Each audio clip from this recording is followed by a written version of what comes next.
Hello friends, welcome to maths one channel. நம்ம விகிதம் மற்றும் விகித சமம் இந்த டாப்பிக்கில் உள்ள ஸ்கூல் புக் கொஸ்டின் எல்லாத்துக்கும் ஆன்சர் பார்த்துட்ருக்கோம். இப்போ இந்த வீடியோவில் வந்து என்ன பார்க்க போகிறோம்னா, 6th புக்கில் பயிற்சி 3.4 வந்து 6வது கொஸ்டின் தான் பார்க்க போகிறோம். கொஸ்டின் பாருங்கள். அந்தோணி ஒரு வாரத்தின் எல்லா நாட்களிலும் காலையிலும் மாலையிலும் பல் துலக்குகிறார். சபின் காலையில் மட்டும் பல் துலக்குகிறார். ஒரு வாரத்தின் அவர்கள் பல் துலக்கும் தடவைகளின் எண்ணிக்கைகளின் விகிதம் என்ன? கொஷினில் என்ன கொடுத்துருக்காங்க அப்படிங்கிறத நல்லா புரிஞ்சுக்கோங்க.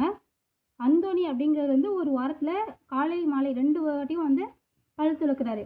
சபின் வந்து காலையில் மட்டும் பல் துலக்கிறாரு, அதே ஒரு வாரத்தில் தான். இப்போ இதுக்கு நம்ம வந்து விகிதம் கண்டுபிடிக்கணும். இப்போ இந்த கொஷினுக்கான ஆன்சர் பாருங்கள். ஒரு வாரம் அப்படிங்கிறது 7 நாட்களா? அந்தோணி வந்து அந்த 7 நாட்கள்லையும் காலையிலையும் மாலையிலையும் பல் துலக்கிறாரு. அப்படின்னா 7 × 2 போடுவோமா, வந்து 14. இப்போ அந்தோணி வந்து எத்தனை முறைனா 14. சபின் வந்து ஒரு வாரத்தில் காலையில் மட்டும்னால அப்போ 7 தடவை வந்து பல் துலக்குவார். இப்போ இதை அடித்தோம்னா வந்து நமக்கு என்ன வரும்? 2 7 14, 1 7 7. அப்போது 2:1 அப்படிங்கிற விதத்தில் இருக்கும். இதான் இந்த கொஷினுக்கான ஆன்சர். இப்போது அடுத்த கொஷின் பாருங்கள். 7வது கொஷின். திருமகளின் தாய் 35 சிவப்பு மணிகள் மற்றும் 30 நீல மணிகளை கொண்ட கை காப்பு அணிந்திருக்கிறார் அப்படின்னு போட்டிருக்காங்க. திருமகள் அதே விகிதத்தில் சிறிய கைகாப்பை அதே 2 வண்ண மணிகளை பயன்படுத்தி செய்ய விரும்புகிறாள். அவளால் எத்தனை வெவ்வேறு வழிகளில் கைகாப்புகளை செய்ய இயலும்? கொஸ்டின் நல்லா புரிஞ்சுக்கோங்க. திருமகளின் தாய் வந்து என்ன பண்ணுறாங்கன்னா, 35 சிவப்பு மணி 30 நீலமணி அதை பயன்படுத்தி இந்த மாதிரி ஒரு கைகாப்பும் அணிஞ்சிருக்காங்க. இப்போ நம்மக்கிட்ட திரும்ப கொஸ்டின் வந்து என்ன கேட்குறாங்கன்னா, திருமகள் வந்து இதே விகிதத்தில் தான் அவள் வந்து எத்தனை வழிகளில் வந்து கைகாப்பு செய்ய முடியும் அப்படின்னு கேட்குறாங்க. இப்போ இந்த கொஸ்டினுக்கான ஆன்சர் பார்க்கலாம். பாருங்கள், இதான் வந்து அதில் கொடுத்துருக்க விகிதம். இப்போ இதே விகிதம் வந்து நம்ம அடித்தோம்னா வந்து 7 × 35, 6 × 30. இப்போது ஒரு விகிதம் வந்து என்னென்னா 7:6 அப்படிங்கிற விகிதத்தில் இருக்கும். இப்போ திரும்ப இதை வந்து நம்ம வந்து 2ஆல் பெருக்கணும்னு வச்சுக்கோங்களேன். 7 2 14. அதே மாதிரி 6ஐயும் வந்து 2ஆல் பெருக்கணும்னா 6 2 12. இப்போ 14:12 அப்படிங்கிற ஒரு விகிதத்தில் இருக்கும். திரும்ப இதை வந்து 3ஆல் பெருக்கிக்கலாம். 7 × 3 7 3 21.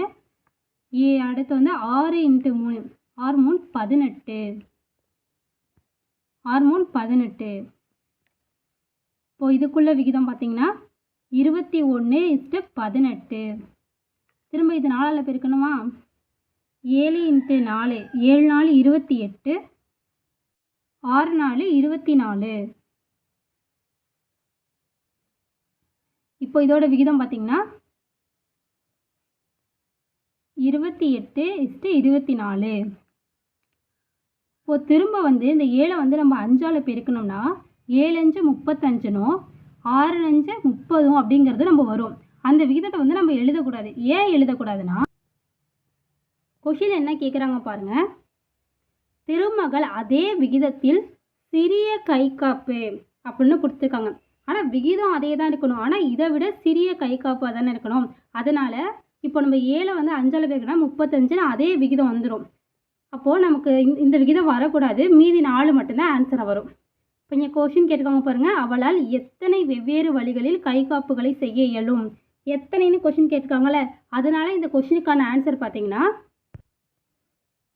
1 2 3 4 மொத்தம் 4 வெவ்வேறு வழிகளில் அவளுக்கு வந்து கைகாப்புகளை செய்ய முடியும். இப்போ ஆன்சர் பார்த்தீங்கன்னா 4 வெவ்வேறு வழிகளில் கைகாப்புகள் செய்ய இயலும். இதான் இந்த கொஷினுக்கான ஆன்சர். 9வது கொஷின் பாருங்கள். ஒரு பள்ளி சுற்றுலாவில் 6ஆம் வகுப்பிலிருந்து 6 ஆசிரியர்களும் 12 மாணவர்களும், 7ஆம் வகுப்பிலிருந்து 9 ஆசிரியர்களும் 27 மாணவர்களும், 8ஆம் வகுப்பிலிருந்து 4 ஆசிரியர்களும் 16 மாணவர்களும் பங்கு கொள்கிறார்கள் எனில் எந்த வகுப்பில் ஆசிரியர் மாணவர் விகிதம் குறைவாக உள்ளது? கொஸ்டின் என்னங்கிறது நல்லா புரிஞ்சுக்கோங்க. 3 வகுப்பு, 6ஆம் வகுப்பு, 7ஆம் வகுப்பு, 8ஆம் வகுப்பு அப்படின்னு வந்து 3 வகுப்பில் உள்ள ஆசிரியர்கள் மாணவர்கள் அப்படி கொடுத்துருக்காங்க. கொடுத்துட்டு இதில் எந்த வகுப்பில் வந்து ஆசிரியர் மாணவர் விகிதம் குறைவாக இருக்குது அப்படிங்கிறத கேட்குறாங்க. இப்போ இந்த கொஷினுக்கான ஆன்சர் பார்க்கலாம். மாணவர்களும் ஆசிரியர்களும் எடுத்து அப்படியே எழுதியிருக்கேன். 6ஆம் வகுப்பில் வந்து 12 மாணவர்கள் 6 ஆசிரியர்களா? 7ஆம் வகுப்பில் வந்து 27 மாணவர்கள் 9 ஆசிரியர்களா? 8ஆம் வகுப்பில் வந்து 16 மாணவர்கள் 4 ஆசிரியர்கள். இப்போ இதை வந்து அடிக்கலாமா? ஓரார் 6, 2 ஆர் 12. இப்போ இதை வந்து அடித்தோம்னா 3 9, 9 3 27. திரும்பவும் அடிக்கலாம். 1 3 3, 3 3 9. திரும்ப வந்து 1 நாள் 4, நன்னாங்க 16. இப்போ நமக்கு வந்து ஆன்சர் என்ன வந்திருக்குன்னு பாருங்கள். 1/2. இந்த விகிதம் வந்து 6ஆம் வகுப்பு உள்ள விகிதம் வந்து 1/2. 7ஆம் வகுப்பு பார்த்திங்கன்னா வந்து 1/3. 8ஆம் வகுப்புக்கு வந்து 1/4 அப்படின்னு இருக்கு.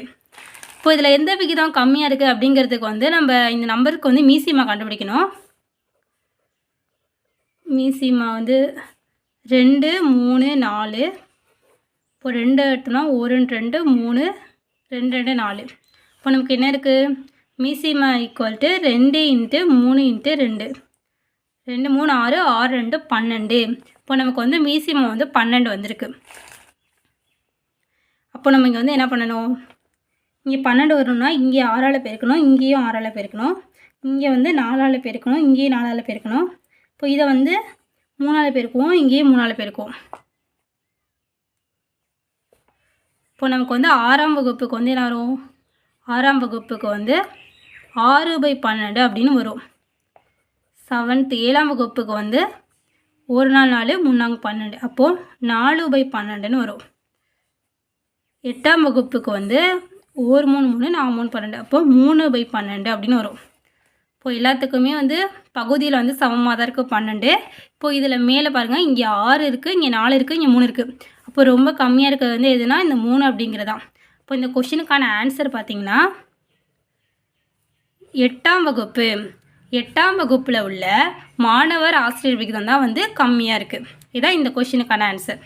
Thank you friends. அடுத்த வீடியோவில் வந்து வேறொரு கொஷினுக்கான ஆன்சர் பார்க்கலாம்.